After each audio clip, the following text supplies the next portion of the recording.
What a strange product this is. And maybe it really isn't, because Moondrop products are all kind of strange in this same kind of way. But this box, I don't know what to say about this box. I guess this is Robin. Sure. She's all over the place with this product, this box, this Hankai Star Rail. I don't know what any of that means. I'm gonna plead complete ignorance. Moondrop and whatever that is, I don't know. The most useful thing about this box to me is the back, because it shows you the potential frequency curve. You got a little bit of a bass, and you got your mid, and then you got your bump back up. That's the most important thing to me on the back of this box. It does tell you a little bit about what it supports. It's got Bluetooth 5.4, SBC, AAC, LDAC, and LC3. It is, it's got the usual USB-C port. It can be charged in about 2 hours for the earphones and about 2.5 hours for the case. It tells you that the battery life of the earphone is about 9 hours and the case is about 30. So that, you know, and I'm sure it's an AAC, and I'm sure that's without noise canceling on. But who are they marketing to? Somebody tell me, who is Moondrop appealing to? What demographic are they going after? I mean, the femininity of this package and everything that comes in it, the manual, I mean, the air tips are normal. The information's pretty, pretty normal. You got your little warranty cards and whatever. But this thing, really? They give you a little plaque of Robin in the box? Who is this aiming for? Somebody told me, I'm so dying to know, it is not me. This is so not aimed at me. And I'm a woman, and I love purple. There's purple everywhere with this. But I wasn't expecting all of this with Robin. I really just wasn't. I wasn't ready. I have the space travel too, and that packaging, I guess because they're so inexpensive, was nowhere near like this. So I was not ready, y'all. I was not ready for the Moondrop Robin experience. And it doesn't end with the packaging. The product itself is pretty special. I do like this. It comes in this lovely purple. Well, actually, when you open it, it doesn't come in this case. But this case comes in the box. It says Robin, and it's purple. It's a pretty good shade of purple. Like I said, I love me some purple. And this little protective container it reminds me of like a little jar from a little polyurethane jar for makeup or something like that. That's what it really reminds me of. Like, I'm expecting to open this and see mineral foundation in it. But no. You get the Robin. Now, the case is white. It does come out of this. I put it in here because I do actually like this purple case. I don't know that I will leave it in here forever.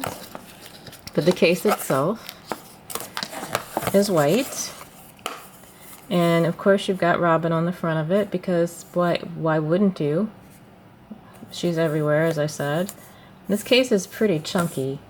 If I compare it with something small and compact like the Galaxy Buds 2 Pro, I never get that name right. Buds 2 Pro? That's right, yeah. It's significantly larger in every way, right? It's taller this way. It's thicker. Again, who is this?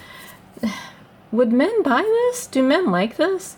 Men, I know you watch these videos. I am dying to know what you think of Moondrop products, especially this one. This case is huge. It won't fit in your man pockets. I guess it will fit in your man. It won't fit in my lady pockets, that's for sure. But to be fair, I don't carry earbuds in my pocket because I am a woman and I have lady pockets and nothing fits in them. So that's what purses and bags and backpacks and crossbodies and whatnot are for. the whole thing just befuddles me. It really does. That I can't get past the aesthetics of it. I mean, I can't get past the aesthetics of it because I'm going to talk about what comes after that, obviously, in this video. But I'm really just struck by how odd this. I don't know what to say about it. I do think that the buds themselves are kind of okay. When they're in your ears, you see, the white faceplate. This one's got like a little star on it. I guess that's a star. You got the bluish, purplish body. I'm okay with the way that these look. They are big. This one's got, a treble clef on it. As a musician, I appreciate that. It's a treble clef with I don't know, some kind of symbol inside of it. But it's a treble clef. That's cute. They are big. You got that same little star here. It's also on the box. I'm just now noticing that at least they have continuity in their theming. So, there's something. Maybe it goes with Star Rail. I know nothing about Moondrop's aesthetic and I know nothing, right? I know them as audio products that have been around for a long time. Wired earbuds is probably or in-ear monitors is where I first heard about them. So I know that they've had really good stuff for years. Like the Arias. The Arias were really good when they came out. I think they made 2 or 3 more Arias after that because why not? So I'm familiar with them from that perspective, from being, something audiophiles and audio nerds really like. But this, all of this, yeah, I just wasn't ready. Anyway, so you got the buds. They're big. Some of you commented on my review on the SoundPeats H3, which I complained about them being way too big for my ears. And a lovely commenter said, well, I'd love to know what you think about the Moondrop Robin then, if you have, based on how you responded with the SoundPeats H3. And I'm so glad, I'm so grateful for this person, because despite how crazy to me this packaging is and how I just don't understand who would carry this around in public and feel okay about it, who wasn't a woman who loved purple, and as a woman who loves purple, I'm still not sure. Anyway. So the H3s, obviously a completely different kind of look to them in terms of styling, but from a body perspective, very similar, right? They're both very big, both very thick. You can see though here that there is this additional piece here at the edge that the Robins don't have. And even though that they're similar in thickness, very similar in style and shape, I suspect that this piece is maybe what's causing me the most problems. I don't know, because the body face of it itself is a little bit bigger, it's a little bit wider. I don't know if that's showing up. It is a little bit wider. And I'm sure I'm making devices do weird things, but you can kind of almost see that there's a little bit of extra here width to it. So between the width of the face and this little extra peak here, these just don't play nice with my ears at all. I can shove them in, cause myself some pain, and then I can get really nice bass response out of these if I shove them in, but they won't stay. As soon as I move my hands, they're like bloop, and it doesn't matter what size ear tips, because it's about getting past the getting to a point where if they fit, where they were comfortable enough to fit, and there's a little bump here too, if they were comfortable enough to fit, then the fact that they are big wouldn't be as much of an issue, because I could, at least if they had the right contours, I could get them to stay. Someone else also said if they had a longer nozzle, they'd probably work better. That's probably true. But hey, they don't. They do not have a longer nozzle, so they aren't quite there. I think the nozzles on these are actually the same. It's just that the contours, there's a big bump here and there isn't here. And there's a big bump here and there isn't here, and I just think that makes all the difference for me, because these do fit better. Now, I'm not going to say they are super comfortable, but they do fit better. And because of that, I can wear them for, a little while and actually get really good bass response out of these. I was legitimately surprised because I know these are hybrid, dynamic and planar, which again caught my attention. I love a good planar driver. I have over-the-ear planar headphones. I have wired in-ear monitors that have planar drivers, the Rapco Hook X, if anybody's heard of that. I have those. Those are also huge. I can make them fit and stay in my ears, although they do get kind of unwieldy after a while, which is the same thing here. I can wear these. I get good frequency response on the low end and the high end with them in. But after, like, let's say, I don't know, an hour or so, I need a break. They are still a little big and uncomfortable because they're not perfectly contoured for my ears, but they are way more comfortable than the SoundPeats. Way more. Most of my wired in-ear monitors are multiple drivers. And so that idea appeals to me, and the idea of that shape also appeals to me. So for this to work much better, that was exciting. So I've kind of given you a hint on what I think about them. So from a sound perspective, let's talk about what everybody's here for, right? Now that I've ranted and complained about the weird aesthetic of this product. They sound great. So I made the mistake of testing pretty much almost every pair of wireless earbuds when I was doing my testing and my analysis for the Nothing Ear 3, because I couldn't believe what I was hearing out of the Nothing Ear 3, and came to the conclusion that no, the Nothing Ear are really bright and they are really bass heavy, and yes, you can tune that out, but that is how they come out of the box. I made the mistake of pulling these out and opening them because I got them right around the time I got the Nothing Ear 3. Actually, this is my second set. The first set I got, I think, the day before I got the Nothing. And the left earphone, was completely defective. It wouldn't produce any sound.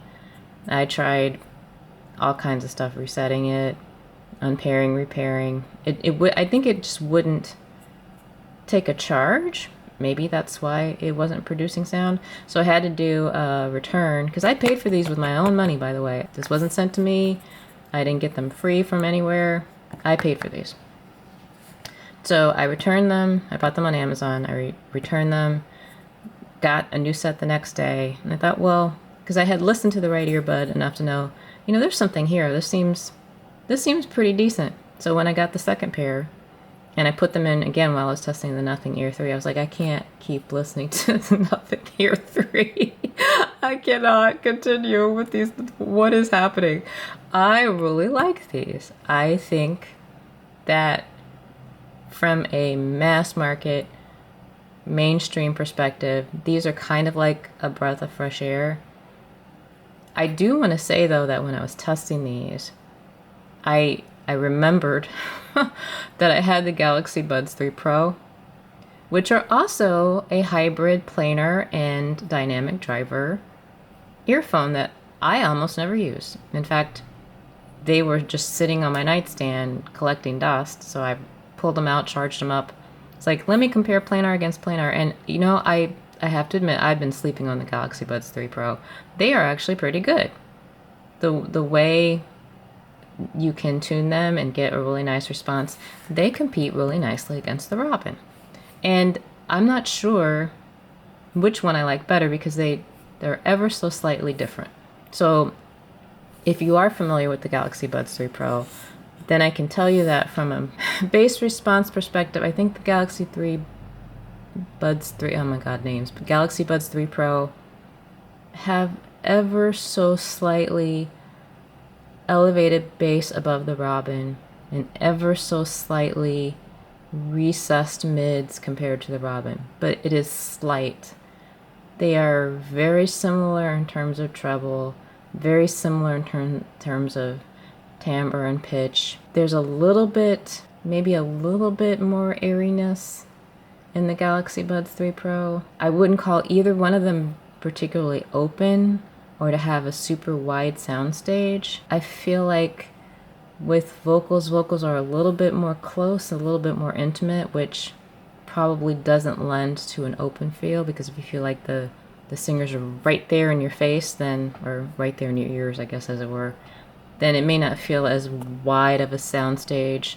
So there is a little bit more airiness in the Galaxy Buds 3 Pro, which might make it feel a little bit more open. But honestly, earphones, I don't think really excel, for the most part, at soundstage anyway. So for my personal, when I'm shopping my own personal earphones, especially the true wireless variety, I'm not even expecting or looking for a super wide soundstage.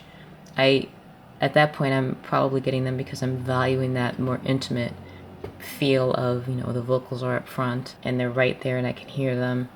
You have to, again, remember though that I'm a musician and I deal a lot with vocal music, so being able to have vocals up front and present is kind of important to me. Your mileage may vary. You may have, if you value soundstage, then yeah, I'm not sure either one of them would really appeal to you, but I do just want to say that I do feel that these are a little bit more closed in, a little bit more intimate. If you like that, then that's a good thing. If you like open, wide soundstage, it might not be as much of a good thing, but I do think that they sound really good out of the box. Didn't feel like I needed to do a lot of tuning, which is good because they don't have a lot of features when it comes to the equalizer. They're presets. It does have the interactive DSP setting that you get with the Space Travel 2, but I didn't see nearly as many profiles available as I did with the Space Travel 2 or the Robin.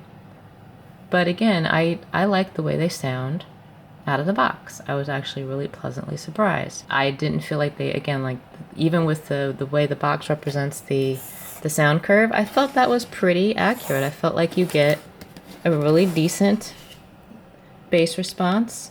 The mids aren't too far back, and the treble's not peaky. It's not sharp, it's not bright, compared to the Nothing, where I felt it really was peaky and sharp and bright. I didn't get that from these at all. I felt like everything's there. Everything's there and everything sounds good. You have excellent clarity. That's not the only thing that's going on with these buds, right? They do have that app that I mentioned with the presets and the interactive DSP. You can go in and change those settings. You can go in and update the firmware. I did update these from, I think, 1.2.3 to 1.3.0 while I had them. And that went fine as long as you don't do something stupid like close the case in the middle of the firmware update, which, oops, I did. Fortunately, it recovered very well. I was able to go back in and restore it, and everything was fine. It went ahead and did the firmware update, no problem. So if you make that mistake, just know that you probably can't recover from it. You haven't bricked your earphones. You can go in and see instructions. You can go in and change your ANC to transparency or to normal. So I mentioned that this whole Robin thing doesn't end with the box and the packaging and the weird plaque, and it also covers the prompts. Now, with most Bluetooth audio devices, you get some kind of indicator when you change modes, right? Sometimes it's a weird, thump when you go into noise canceling, or it's a whoosh when you go into transparency or something weird like that. A lot of them do something like that. No, that's not good enough. Here, Robin has to talk to you, and she has to say things like, it's quieted down now when you're going to noise canceling, or I've connected you to the outside world. I'm not even going to try to do it in the Robin voice because I can't. My voice is not that high. So I'm not going to fake it. Again, do you like that? Who does this appeal to? Somebody tell me. I'm just so lost on what the point is. But yeah, she talks to you. If she says stuff when you go into game mode, she says stuff when you, whatever. Do you like that? Do you want that? I would just rather have like ANC, transparency, normal. Why can't it just say that? You could say it in a foreign language. I'll figure out how to translate it. You know what I mean? All right, I'm gonna stop. But Robin talks to you. So when you first put them in your ears, she says something about pairing. I don't remember the exact phrase. And then she'll tell you, that they're connected, and then you're good to go. You can't escape it. I didn't see any way to turn it off. If there's some way to turn it off, oh my god, please tell me. If there's some way to turn it off, please let me know. I didn't see any way in the app to do that. I also didn't see any way in the app to change the controls. And out of the box, you don't get volume control. And I know that pisses a whole bunch of people off. So if you absolutely have to have volume control, don't even look at these. Don't even make it past the little purple lady on the box. But if you can deal with this crazy aesthetic, or if this appeals to you, then you will be rewarded with earbuds that actually sound pretty good. At retail of $120, I think they compete extremely well with the Galaxy Buds 3 Pro. I didn't find the noise canceling to be dramatically inferior. In fact, I found the noise canceling to be very similar to the Galaxy Buds 3 Pro. Now, the Galaxy 3 Buds Pro aren't known for their awesome noise canceling, so keep that in mind. If noise canceling is really important to you, that's not why you buy Robin. That's probably not why you buy any Moondrop product, honestly. You go get yourself some Bose, or someday maybe Sony will update the W whatever XM5s. I never get it right. WF 1000 XM5s? I think that's what it is, because the H is for headphones, right? Go get yourself a pair of those traditional in-ear monitors that, go in nice and deep, and you can isolate a lot of sound that way. But other than the fact that they don't do volume control, and I didn't see any way to be able to change the controls, the app was functional. It connected to the Robin almost every single time. It takes a while, but it would connect to the Robin. You'd be able to go in and do whatever you needed to do. Mainly you're going to use it for EQ presets or for the interactive DSP. And that's pretty much it, because you can change noise canceling with tapping on or holding on the earphone. So you don't need the app. If you like the way they sound out of the box, you don't even really need the app except to update firmware. So I like them. I think they're a really nice package. This white box doesn't bother me so much, especially since I can put it in this purple thing and never really even have to see Robin ever again if I don't want to, except for the fact that they do charge wirelessly. So they probably don't charge you this case. I haven't tried. But you do have access to if I put them in there right, you do have access to the USB port. So there's something. Don't put them in crooked like I just did, and you'll have access to the USB port. So you can still charge them even though they're in this very purple, very feminine, makeup-looking case. Again, I'm asking you, would you buy this? Could you get past this? I mean, I know you don't have to use this purple case, but could you get past all the Robin stuff? What would you do with that plaque? What do they expect people? Anyway, I think they are great. I think they're good value at $120, honestly, and I don't say that very often because there's so much good stuff under $100. But my God, if you're looking at these at $120 or these at $180, no. I'm just gonna say no, unless you have a nothing phone and this super mic really works well for you, because this super mic has not worked super well for me. It has not been super for me. I'm still trying to figure out how to do a follow-up on the super mic. That I will get it together and do that one day. But yeah, if you're shopping, even against the H3s are cheaper. Now, I will say this. If the H3s fit your ears, if this size works for you, they are cheaper. It has a slightly better shaped and sized case. If you like gold, they look better. If you hate gold, well, then they both look bad. I think the H3s, if they work for your ears, are very close. I would still take the Robin over the H3, just because I think for me, the presentation of sound, I actually like the intimacy and that upfront vocal presentation. I really like that in the Robin. I think the detail is very good. That planar driver gives you nice detail. All the BAs in the H3 also can give you nice detail as well. I think these are actually pretty comparable if these work for you and you get the bass response that these are capable of producing. They don't really produce a whole lot of bass for me unless I just shove them in my ears. And again, I'm not going to live like that. So I prefer the Robin because of that. But fit aside, they're very similar. And so you could save some money and get the H3s and you'd probably be fine. You'd probably be better than fine because then you have to deal with this purple lady everywhere talking to you every day. Unless you like that kind of thing. I'm not judging. I just think it's weird. But that's just me. So, those are the Robin. Or, this is the Robin. And that's how I feel about it. I do actually really like it. And again, I'm grateful to that YouTube commenter who told me about these and asked me for my opinion. Because my opinion is favorable. And I will be keeping these and using them on a regular basis. I think that they're great.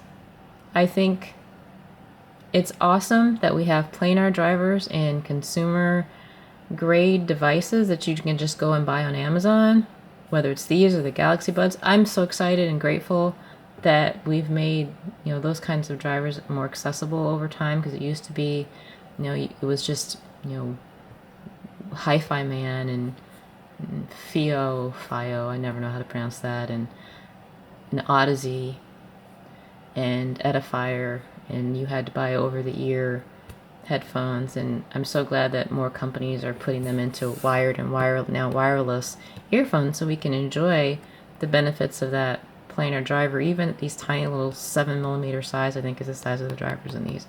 Just to have them, I think that's a win for you. It's a win for me. It's a win for all of us. So I would say, if you know, again, if you're okay with the look of these, you don't ever have to look at the box again. You don't ever have to look at the plaque again. But if you're okay with the look of the case and look of the buds and Crazy Robin talking to you every day, I think these are pretty good. That's pretty much all I can say about these. So, what do you think? Would you buy them? Would you deal with the crazy case that won't fit in your man pockets? Let me know what you think. I'm curious how many people could get past the aesthetics and really enjoy these. But that's what I got on the Moondrop Robin. Thanks for watching.